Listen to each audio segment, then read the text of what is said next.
Au cours du dernier hiver de 1944, le front occidental semblait, du moins en apparence, avoir atteint un moment de relative stabilité. Les forces alliées, après avoir réussi à briser la Normandie et à libérer de vastes régions de France et de Belgique, se dirigeaient régulièrement vers la frontière allemande. Le commandant suprême allié Dwight D. Eisenhower pensait que la Wehrmacht avait été poussée au bord du gouffre, trop épuisée et désorganisée pour lancer des contre-offensives à grande échelle. Le commandement allié s'attendait à un hiver difficile avec des progrès lents et des problèmes d'approvisionnement, mais rien qui suggérait un changement radical dans l'équilibre stratégique. Croire que les forces allemandes pourraient encore orchestrer une frappe majeure semblait improbable. Cette hypothèse a été brisée le matin du 16 décembre 1944, lorsqu'Adolf Hitler a lancé l'opération Wack am Rhein, connue aujourd'hui sous le nom de bataille des Ardennes.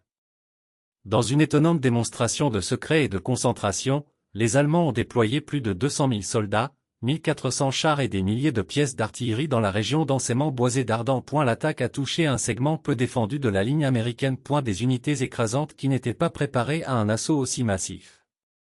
Les réseaux de communication se sont effondrés, les lignes d'approvisionnement ont été coupées et les commandants américains ont eu du mal à comprendre l'ampleur de ce qui se passait. En quelques heures, l'offensive allemande sème le chaos sur une large partie du front et l'état-major allié se retrouve confronté à l'une des crises les plus graves depuis le débarquement de Normandie. Alors que la situation se détériorait, Eisenhower convoqua d'urgence ses commandants supérieurs sur le terrain à une réunion d'urgence à Verdun le 19 décembre. Le choix du lieu avait un poids historique. Verdun avait été un symbole d'endurance et de crise pendant la Première Guerre mondiale. Et là encore, c'est le lieu d'un tournant crucial. Parmi les généraux rassemblés se trouvait George S. Patton, commandant de la 3e armée américaine, un personnage dont la réputation d'agressivité, de rapidité et d'audace était inégalée. Patton est entré dans la réunion en calculant déjà les opportunités alors même que d'autres avaient encore du mal à évaluer l'ampleur du problème. Ce qui différenciait Patton à ce moment-là n'était pas simplement la bravade mais aussi la préparation. Alors que de nombreux commandants alliés considéraient les Ardennes comme un secteur calme, Patton avait persisté à soupçonner que les Allemands n'en avaient pas encore fini. Il a chargé son équipe de renseignement de surveiller les mouvements inhabituels des troupes allemandes. Lorsque des rapports suggéraient une activité ennemie accrue, il les prenait au sérieux. Quelques semaines avant même le début de l'offensive allemande, Patton a discrètement ordonné à ses officiers des opérations d'élaborer des plans d'urgence pour un pivotement rapide vers le nord.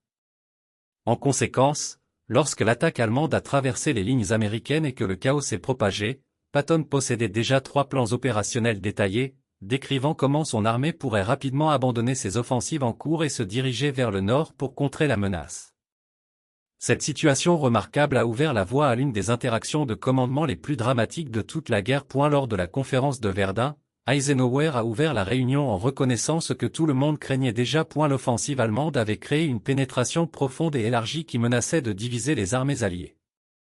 La 101e division aéroportée est isolée à Baston. Les principaux carrefours routiers tombaient. Les conditions météorologiques avaient immobilisé les avions alliés et l'ennemi semblait avoir réalisé une surprise stratégique totale. Eisenhower avait besoin de solutions, et il en avait besoin rapidement. Lorsqu'il s'est tourné vers ses commandants sur le terrain, la plupart ont présenté des estimations prudentes et conservatrices.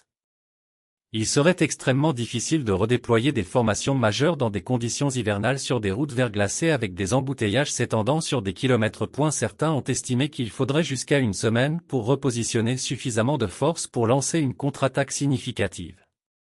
Le ton de la salle était sombre, rempli d'incertitudes et de préoccupations logistiques. Puis Eisenhower regarda Patton. George, a-t-il demandé, dans combien de temps pouvez-vous attaquer?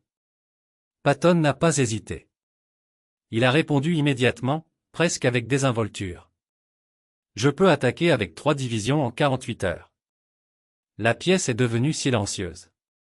Plusieurs policiers l'auraient regardé fixement, ne sachant pas s'il était sérieux ou s'il essayait de calmer la tension. Le personnel de Bradley a échangé des regards incrédules, et même les logisticiens chevronnés présents dans la salle ont eu du mal à comprendre l'ampleur de ce que proposait Patton. Déplacer une armée entière n'était pas simplement une question de troupes en marche. Cela nécessitait de réorganiser le contrôle du trafic, les routes d'approvisionnement, la distribution de carburant, le positionnement de l'artillerie et la coordination entre d'innombrables unités réparties sur des centaines de kilomètres. Tenter une telle manœuvre dans des conditions météorologiques idéales serait extraordinaire. Le faire dans la neige, La glace et le brouillard semblaient impossibles, mais Patton avait un avantage caché, et elle s'était déjà préparée à ce moment précis, lorsqu'Eisenhower a demandé dans combien de temps il pourrait attaquer, Patton n'improvisait pas. Il avait anticipé possibilité d'une offensive allemande et avait chargé son état-major d'élaborer des plans détaillés pour un pivot vers le nord. Comme il l'a expliqué aux officiers stupéfaits lors de la réunion, il avait plusieurs itinéraires et horaires prêts. Tout ce dont il avait besoin était l'approbation pour exécuter l'un d'eux. Sa confiance n'était pas de la bravade. C'était le produit d'une planification méticuleuse, d'un entraînement incessant et d'un instinct d'anticipation des actions ennemies. Eisenhower prit un long moment pour étudier Patton. Il comprit que si Patton avait raison, la troisième armée pourrait être la seule force capable d'atteindre Baston à temps pour éviter une catastrophe. Eisenhower connaissait les enjeux. Si Baston tombait et que les Allemands exploitaient leur percée, ils pourraient se rendre jusqu'à la rivière Meuse et potentiellement couper le front allié. Le sort de la campagne, et peut-être même de la guerre en Europe occidentale, dépendait d'une action rapide et décisive. Enfin, Eisenhower a pris la parole, délivrant la désormais célèbre phrase dont se souviennent plusieurs officiers présents. D'accord, George, tu as le feu vert. Et si quelqu'un peut le faire, c'est vous qui le pouvez. C'est avec ces mots que commença le pivot tactique le plus audacieux du théâtre européen.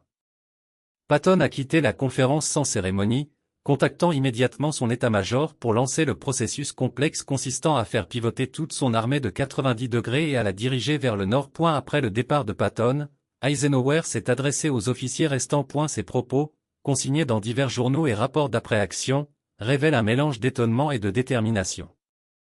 Il a déclaré à son équipe que la proposition de Patton était la manœuvre opérationnelle la plus audacieuse qu'il ait entendue pendant toute la guerre, mais aussi celle qui avait le plus de chances de réussir étant donné les circonstances.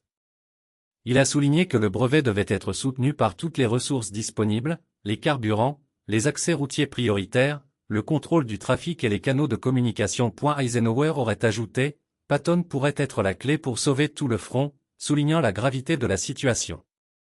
Ce qu'Eisenhower a reconnu à ce moment-là, c'est la valeur unique du leadership de Patton. Patton n'était pas seulement agressif. Il possédait une capacité presque inégalée à traduire des opportunités stratégiques en actions opérationnelles. Alors que d'autres hésitaient, Patton a agi. Alors que d'autres doutaient, Patton se préparait. Le pivot de la troisième armée sera bientôt salué comme l'une des plus grandes réalisations logistiques de la guerre, une incarnation de la rapidité, de la discipline et de l'excellence organisationnelle. À un moment où Eisenhower avait fini de briefer son état-major, les roues de l'armée de Patton, au sens figuré et littéral, tournaient déjà. Les convois ont été déroutés. Les trains de ravitaillement ont changé de direction. Les divisions se préparant à des opérations offensives dans un secteur reçurent soudain l'ordre de marcher dans la neige verglaçante vers un nouveau champ de bataille. Aucune armée dans l'histoire moderne n'avait jamais tenté une réorientation aussi radicale dans un délai aussi court.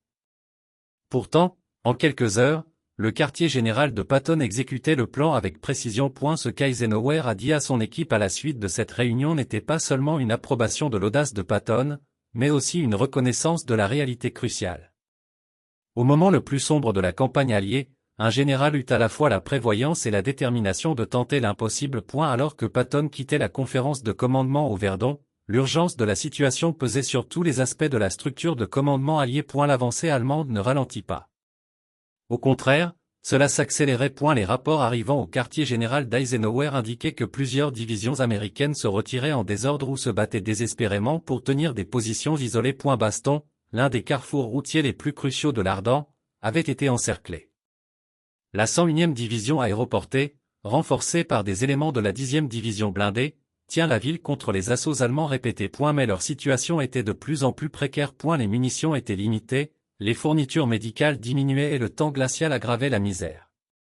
Si les secours n'arrivaient pas bientôt, les défenseurs pourraient être dépassés. Dans ce contexte, la promesse de Patton de faire pivoter son armée de 90 degrés en 48 heures a peut-être sonné pour certains comme de l'orgueil, mais le général avait déjà plusieurs longueurs d'avance sur ses pairs.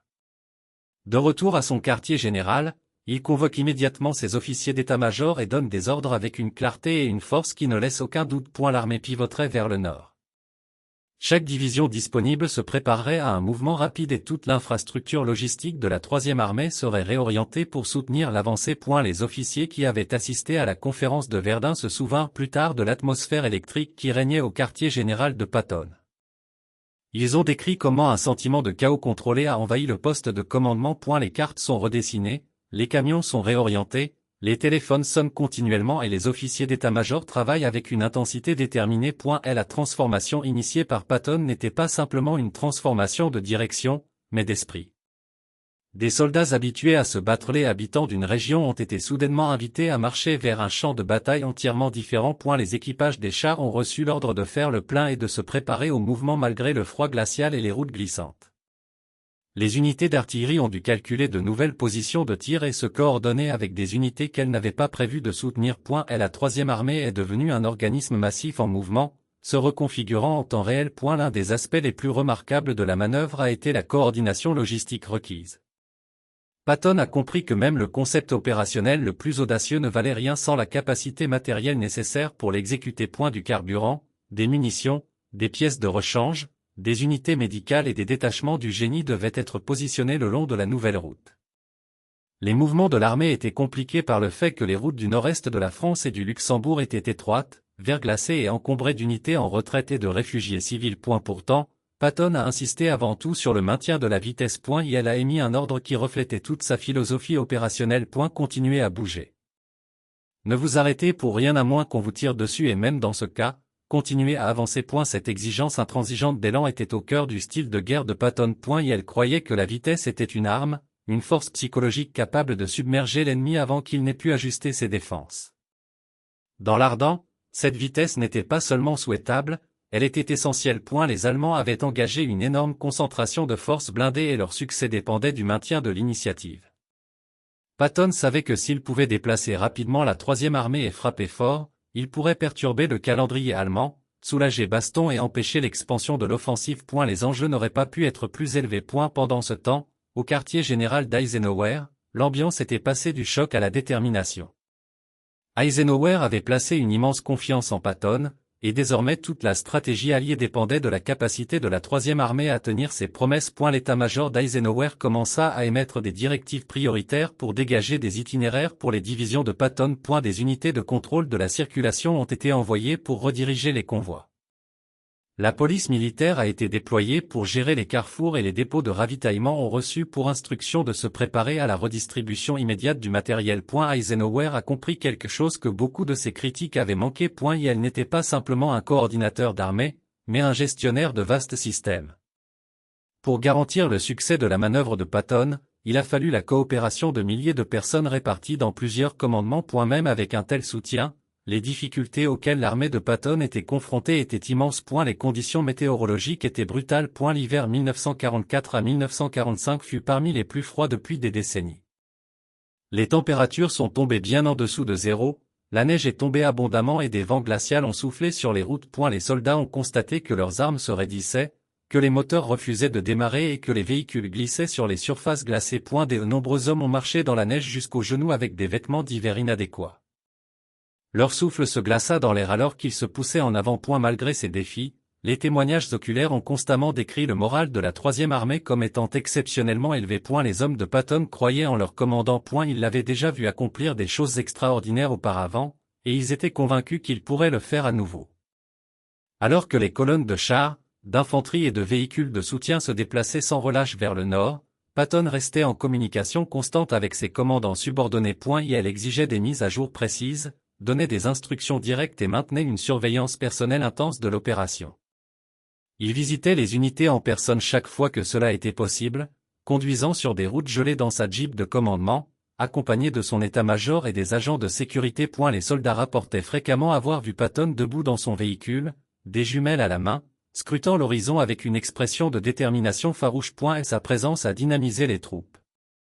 Un fantassin se souvient plus tard, quand Patton est arrivé, nous avions l'impression que nous pouvions affronter toute l'armée allemande. Tandis que Patton faisait avancer son armée, la situation à Baston devenait de plus en plus désespérée. Les Allemands ont continué à attaquer le périmètre, à la recherche de faiblesses. Les défenseurs, bien que résolus, ne purent tenir indéfiniment. Le général de brigade Anthony McAuliffe, commandant par intérim de la 101e Airborne, a répondu de manière folle à une demande de capitulation allemande. Mais l'esprit de défi des défenseurs n'a pas pu compenser la diminution des approvisionnements. Et la pénurie de munitions est devenue critique, en particulier pour les unités d'artillerie qui jouaient un rôle crucial pour repousser les attaques allemandes. Les postes médicaux ont été débordés et les blessés ont souffert dans des conditions glaciales. Chaque heure comptait. Le pari de Patton était de pouvoir pénétrer jusqu'à Baston avant que les Allemands n'envahissent la ville. Cela signifiait pousser ses divisions à un rythme implacable. Les 21 et 22 décembre eut lieu le premier contact entre les forces de Patton et les routes du nord du Luxembourg, signalant que la 3e armée avait réussi le pivotement à 90 degrés. Les unités de combat ont commencé à engager les forces allemandes presque immédiatement, prenant nombre d'entre elles par surprise. La vitesse du mouvement de Patton avait dépassé les attentes allemandes. Les commandants ennemis ajustaient encore leur défense, ignorant qu'une importante armée américaine se dirigeait directement vers eux. Les principales divisions de Patton, principalement la 4e division blindée, connurent des combats acharnés, mais l'élan était de leur côté. Chaque kilomètre parcouru les rapprochait de Baston, et chaque heure gagnée augmentait la probabilité de briser le siège. Et la pression sur les forces allemandes s'est intensifiée à mesure que l'attaque de Patton perturbait leur calendrier et détournait les ressources de la poussée vers la rivière Mousse. Eisenhower, recevant des mises à jour constantes, a reconnu que le pari de Patton était réussi. La transformation d'une percée allemande potentiellement désastreuse en une opportunité de contre-attaque alliée décisive était en cours. La confiance antérieure d'Eisenhower envers Patton semblait désormais prophétique. Le commandant suprême savait que le succès de la campagne d'Ardan ne serait pas déterminé uniquement par le nombre de divisions engagées, mais par la capacité d'une armée à accomplir une tâche qui semblait quelques jours plus tôt opérationnellement impossible.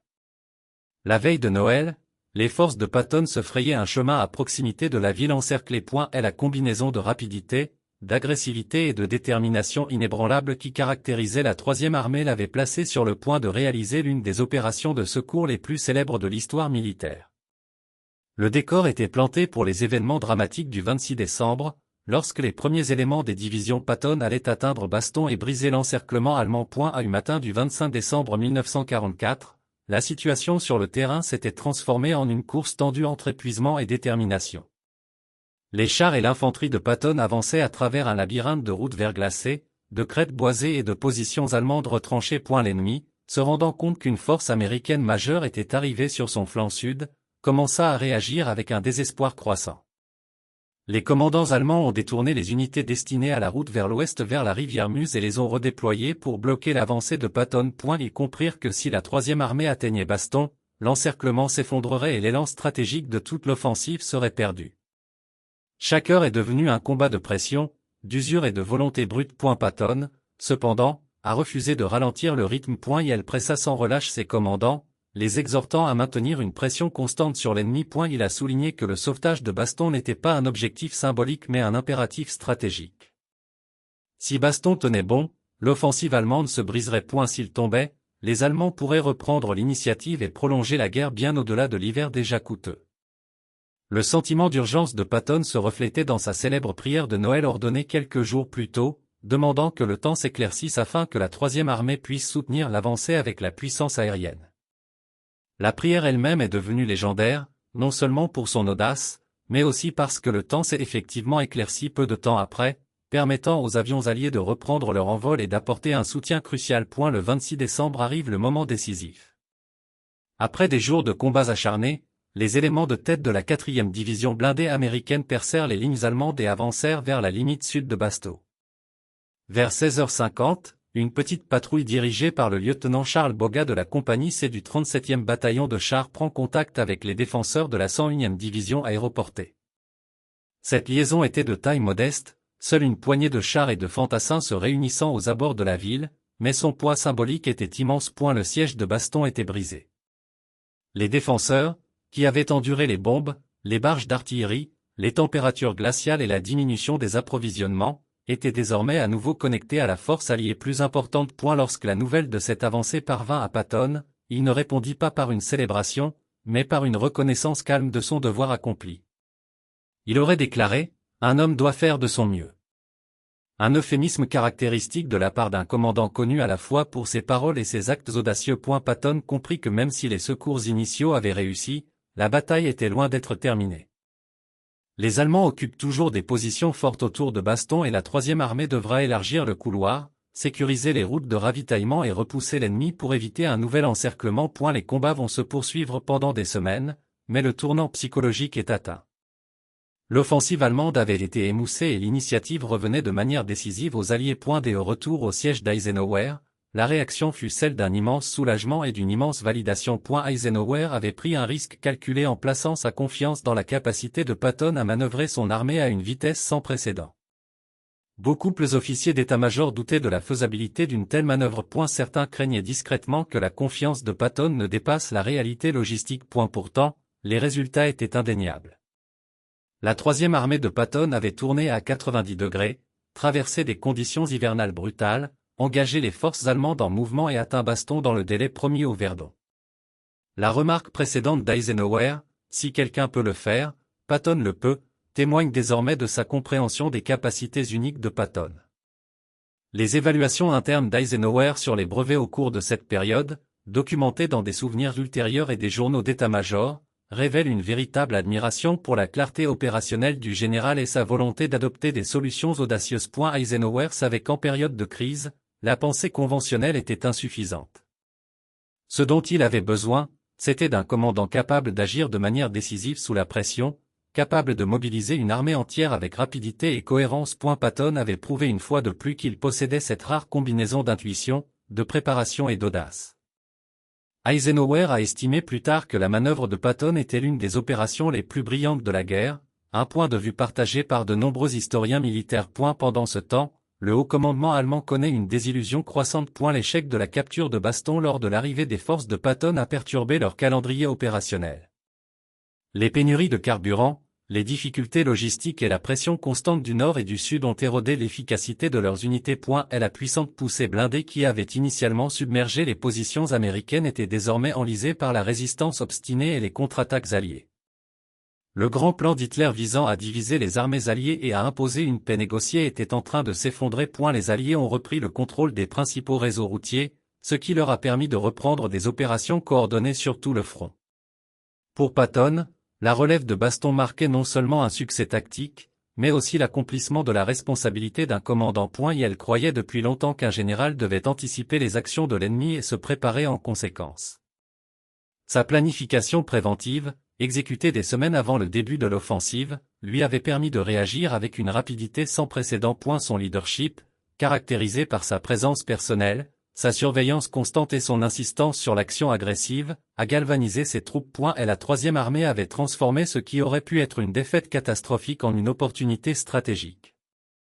L'impact psychologique des actions de Patton s'est étendu au-delà du champ de bataille. Parmi les troupes alliées, son pivot rapide est devenu un symbole de la résilience et de la détermination américaine. Les soldats qui s'étaient sentis isolés et dépassés par l'offensive allemande se sont soudain rendus compte qu'ils faisaient partie d'une armée capable d'une action rapide et décisive. La légende de Patton, déjà redoutable, s'est encore agrandie. Et sa capacité à imposer sa volonté à la fois à ses propres forces et à l'ennemi est devenue partie intégrante de la mythologie de la campagne européenne. Les implications du soulagement de Baston pour la guerre plus large furent profondes. L'offensive allemande s'est rapidement arrêtée, épuisée par les pénuries logistiques et les contre-attaques incessantes des Alliés. En janvier 1945, les Alliés avaient reconquis presque tout le territoire perdu lors de la première avancée allemande. L'échec de l'offensive d'Ardan a épuisé les dernières réserves allemandes d'hommes, de carburant et de véhicules blindés.